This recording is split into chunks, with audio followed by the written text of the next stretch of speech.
Bonjour à tous, bienvenue sur cette nouvelle vidéo qui va être destinée pour les débutants surtout, pour voir quels sont les meilleurs indicateurs techniques les plus simples à utiliser et les plus simples à comprendre. Alors on va vraiment faire des bases aujourd'hui, je vais vous présenter quelques indicateurs que moi j'utilise dès que j'analyse une action, j'utilise ces indicateurs-là, c'est des trucs assez basiques, mais vraiment qui vous seront super utiles. Bon, ces indicateurs, là on est sur l'action AFRM, peu importe, ça marche sur les actions, sur les indices, sur les cryptos bien sûr, ça marche sur tous les graphes. Euh, donc comme on peut voir, sans indicateur, c'est un petit peu brouillon quand on s'y connaît pas trop, on sait pas vraiment quelle est la tendance, où acheter, pourquoi. Donc ce qu'on va faire, c'est que je vais ajouter les indicateurs avec vous. Alors le premier, je pense que vous connaissez, c'est les moyennes mobiles. Alors ce que j'utilise moi, c'est ruban de la moyenne mobile. Donc là voilà, normalement il est ajouté et on va le configurer ensemble. Alors la première moyenne mobile, ça va être. Alors moi ce que je fais, c'est que je les mets en exponentielle. Donc c'est MMME. En gros, ça veut dire que les dernières clôtures sont plus importantes pour le calcul des moyennes mobiles. Bon, on va pas trop rentrer dans les détails, mais perso, moi je les préfère. Donc déjà, ce qu'on va faire, c'est que moi je les utilise toutes en exponentielle. J'en ai quatre. Donc on met sur la clôture. La première, ce que je fais, moi, c'est que je mets la 10, la 10 période qui va vraiment donner une indication sur vraiment les mouvements qui viennent de se passer. On va mettre la 20, la 50 et puis la 200. Donc moi, ce que j'aime bien faire, c'est j'utilise ces couleurs-là. Donc voilà, une fois qu'on a ça, on peut faire entrer. Et voilà, déjà là, on peut voir qu'on a nos moyennes mobiles. Donc, ce qui est bien avec les moyennes mobiles, c'est que ça donne une vision assez claire et assez rapide sur la tendance en cours. Donc là, comme on peut le voir, imaginons qu'on parte d'ici. Là, on peut le voir que on est vraiment sous les moyennes mobiles. Parce que moi, j'utilise la 200. La 200, c'est vraiment pour donner une idée de la tendance long terme.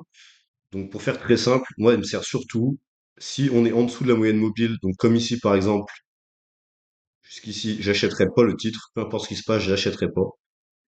Et donc ça me sert vraiment essentiellement à ça, la 200. Et donc les autres, ça va me donner des indications un peu plus court terme. Donc là, on voit par exemple qu'on est repassé par-dessus la 200, qu'on consolide un petit peu autour. Et là, on commence vraiment à accélérer. Et ce qu'on vient faire, c'est que dès qu'on a une accélération ici, on vient se poser sur la 10. Puis la deuxième vague vient se poser sur la 20, ça échoue un petit peu en dessous, on vient quasiment toucher la 50, on repart, on stabilise sur les deux, sur la 50, on repart. Donc vous voyez que vraiment le marché suit ses moyennes mobiles. Alors c'est pas magique, c'est juste des moyennes, donc tout simplement ça ne marche pas à chaque fois quand on achète autour d'une moyenne mobile, forcément. Ce serait trop beau sinon, mais ça permet d'avoir vraiment une indication pour savoir à peu près quand c'est le mieux et le moins risqué d'acheter. Donc par exemple, là on aurait pu, vous voyez, après cette accélération, cassure d'un nouveau plus haut ici, et puis là ça vient se positionner sur la MM10. Voilà, c'était une très bonne position pour rentrer euh, après cette cassure, donc, puisqu'on était pour support sur la moyenne mobile 10. Donc ça aurait été une possible entrée. On va prendre un autre exemple, par exemple sur l'action OOD, qui est plutôt très haussière en ce moment, que j'ai en portefeuille d'ailleurs. Donc là, pareil, on voit que ça stagne un petit peu, ça vient sur la 200, c'est pas terrible. On voit qu'il y a quand même une grosse conso ici. Et puis là, on revient casser les deux derniers plus hauts. Et puis là, pareil, on vient s'appuyer sur la 10, sur la 10, sur la 10, ça descend jamais en dessous. Voilà, donc vous voyez, et là, on vient vraiment sur la 20. La 20, il y a une belle, il y a un beau doji, puis ça fait repartir le cours, et puis là, on vient stabiliser sur la 50, et vous voyez, quand on arrive sur la 50, en général, soit les investisseurs reviennent. Et puis, s'il y a une bonne réaction, ça peut être un très bon signal. Ou sinon, si ça vient casser, là, on achètera tout simplement pas l'action. Donc, le mieux, c'est tout simplement d'acheter sur les premiers rebonds après la cassure des derniers plus hauts sur les moyennes mobiles. Donc, le premier, il est excellent. Le deuxième aussi, en général, est plutôt bien. Après, ça devient de plus en plus risqué. Vous pouvez privilégier après peut-être des replis sur la 20 ou des consolidations et des nouvelles cassures à la hausse. Donc voilà pour ce qui est des moyennes mobiles. Alors, un deuxième indicateur que j'aime bien utiliser, c'est le super tendance, ça s'appelle. Alors, ça doit être celui-ci, je pense. Bon, bah écoutez, je l'avais déjà enregistré là, donc c'est bien ça, celui-là, super tendance. Je vais supprimer celui-là, l'autre est déjà paramétré, celui que j'utilise. J'ai juste à l'activer comme ça. Et donc là, ça nous donne vraiment une indication claire sur le cours du marché. Je vais vous montrer rapidement mes réglages. Je mets 30 ici, 3 pour le facteur, euh, et puis c'est à peu près tout, il me semble. Je vais zapper vite fait ici, que vous voyez ce que j'ai activé. J'ai pas activé la body middle, là, c'est la ligne du milieu. Ça m'intéressait pas. J'ai préféré mettre juste la down et la uptrend. Donc voilà pour les paramètres. Et ça va vraiment être très simple. Le principe, celui-là, je l'utilise surtout en daily, ou quasiment que en daily, même le super trend. Le principe est très simple, vous voyez, quand on a une tendance haussière, ça vient s'appuyer sur la super trend. Enfin, la super trend sert en tout cas de support, sert surtout de stop loss. Vous voyez, par exemple, imaginons que qu'on ait acheté le titre hop, par ici, par exemple, au cassure des derniers plus hauts ici, on vient acheter là. Et bon, là, c'est pas le bon exemple parce que ça vient casser, ça arrive que ça vienne casser et que ça reparte à la hausse. Donc là, on serait fait sortir, par exemple. Ça aurait revenu casser, on aurait pu re-rentrer, par exemple, sur cette moyenne mobile. Et donc là, le but, c'était d'accompagner le mouvement avec un stop, donc sous cette super trend. Donc je vais vous le montrer comme ça avec une horizontale, ça sera plus simple. Donc on serait venu se positionner par ici, par exemple, et on aurait mis le stop, voilà, aux alentours des 27, 28. Donc ici, en fait, on laisse toujours un peu de marge, on se colle pas au super trend au cas où s'il y a des bougies qui viennent un petit peu comme ici, vous voyez, des bougies qui viennent, hop, mécher un petit peu en dessous puis repartir. Ça peut arriver, donc on s'éloigne un petit peu quand même pour avoir plus de sûreté sur le trade.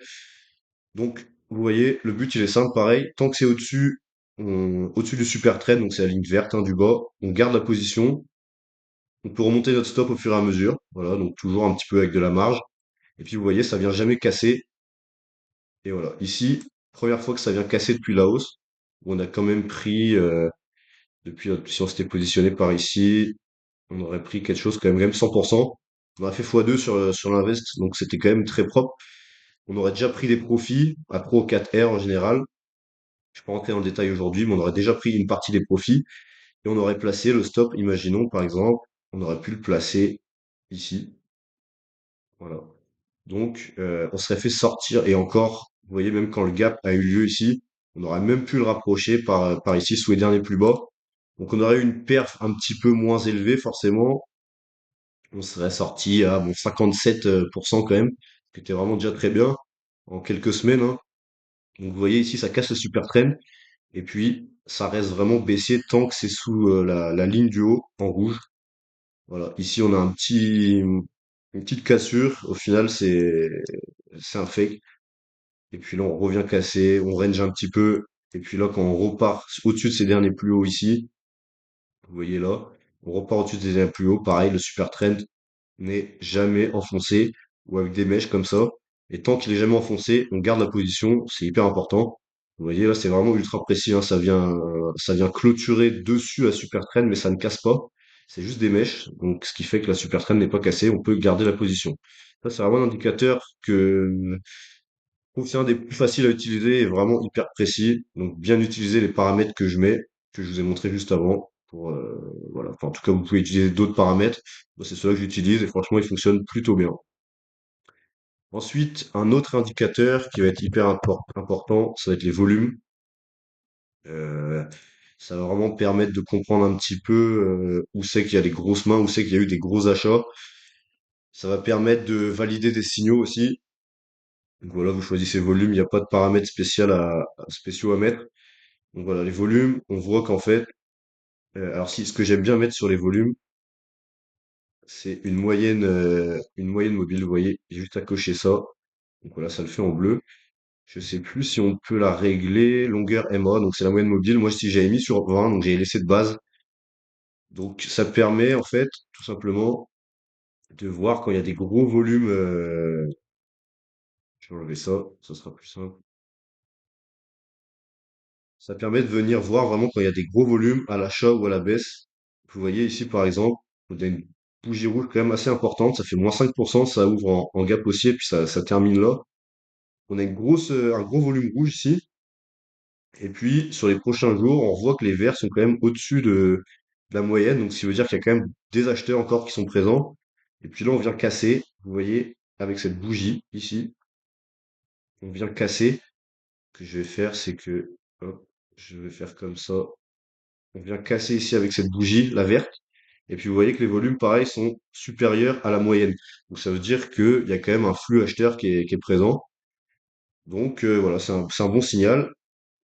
En gros, pour faire simple, quand on voit des breakouts de patterns avec des gros volumes verts, c'est très positif. Si on voit des breakouts avec des petits volumes, c'est moins fiable. Et si on voit, par exemple, je vais vous montrer euh, une action, par exemple, ici on n'a pas trop le cas, je vais vous montrer, par exemple, sur qu'est-ce que je pourrais vous montrer comme action? Nike peut-être. Non, c'est pas le bon exemple. Voilà, par exemple, ici sur MSTR, vous voyez ici, donc on était au-dessus des moyennes mobiles, ça rangeait, hein, c'était pas fou, franchement. Ça rangeait plus qu'autre chose. Et à partir d'ici, on a eu une grosse bougie rouge avec des volumes rouges importants, beaucoup plus que la veille. Et donc ici, en fait, le principe des volumes, on va essayer de voir aussi les jours de distribution. Ça veut dire les jours où les grosses mains se défont de leurs actions.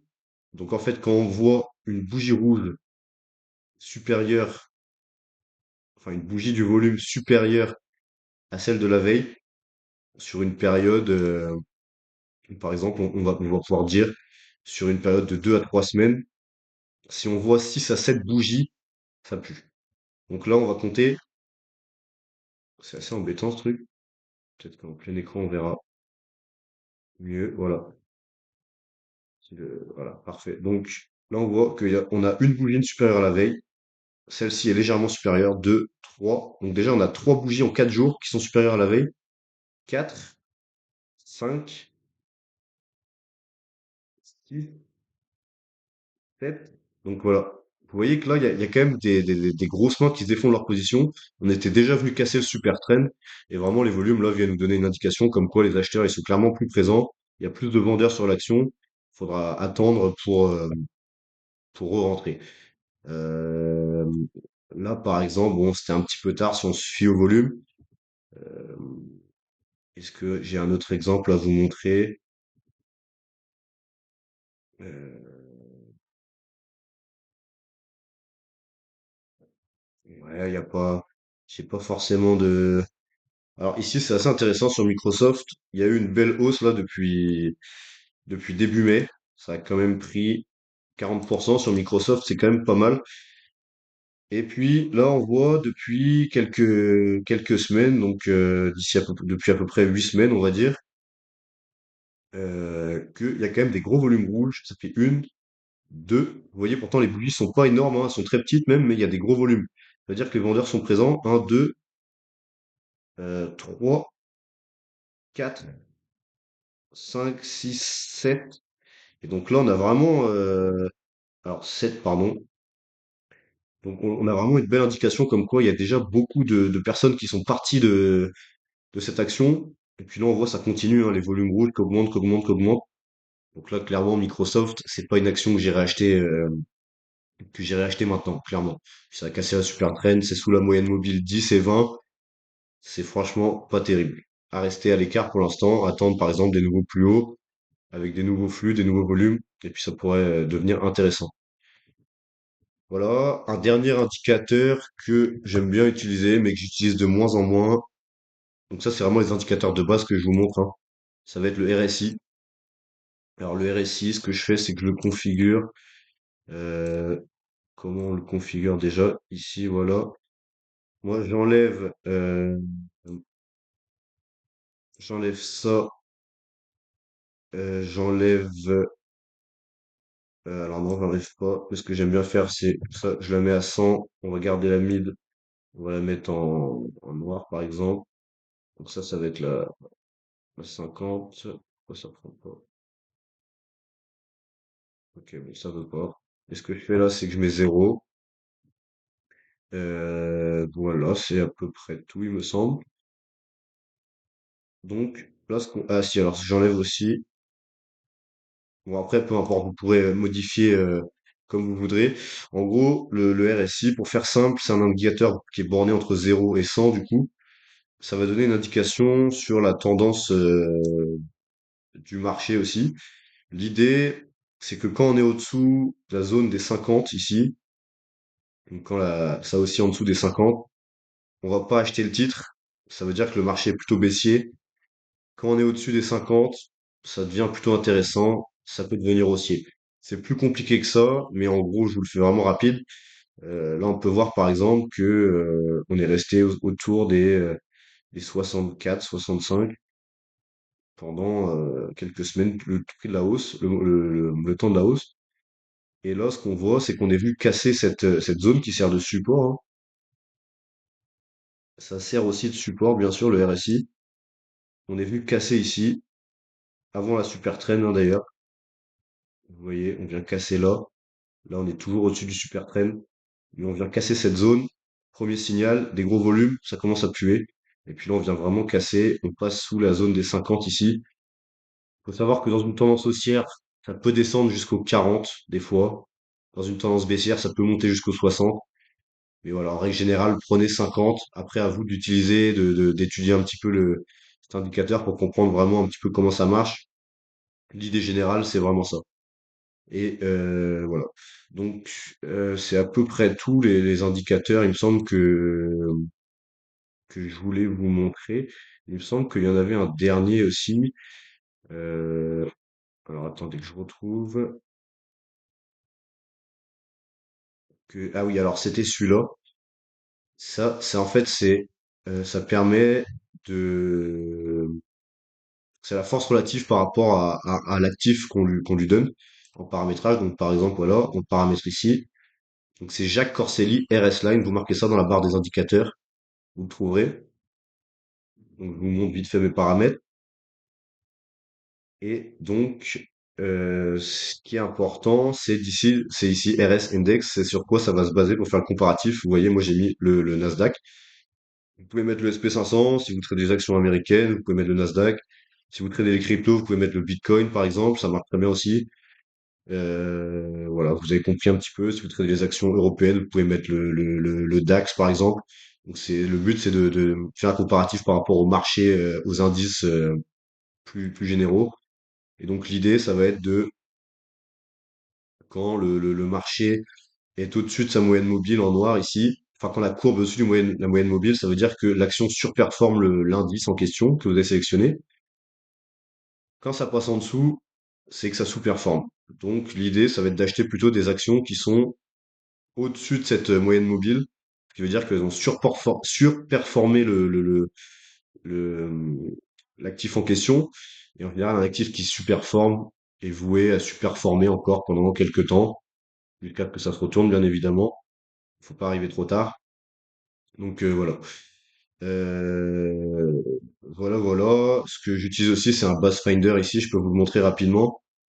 En fait, je vais mettre comme ça, vous voyez, ça identifie des patterns. Donc ça, je pense que je vous montrerai peut-être plutôt dans une prochaine vidéo. Ça sera peut-être plus le sujet. Je ferai une autre vidéo sur les différents patterns qui sont intéressants en swing trading ou en trading en général pour faciliter aussi les entrées et les sorties. Voilà, donc j'espère que cette vidéo vous aura plu, vous aura aidé en tout cas. Si vous avez appris des choses ou que vous voulez poser des questions, n'hésitez pas à laisser un petit commentaire. Laisser un like aussi, ça fait plaisir. Cette chaîne elle commence, c'est un petit peu compliqué au début, mais voilà, on va persévérer. Et puis, n'hésitez pas à vous abonner non plus pour suivre la suite, les différents tutos qui vont arriver et l'évolution de mon portefeuille à 30K. Vous pouvez aller voir les vidéos que j'ai faites juste avant sur mon portefeuille. C'est un portefeuille de 30K que je vais évoluer voilà, sur du swing trading. Donc, si ça vous intéresse, n'hésitez pas à aller checker ça. Allez, salut la team. Ciao.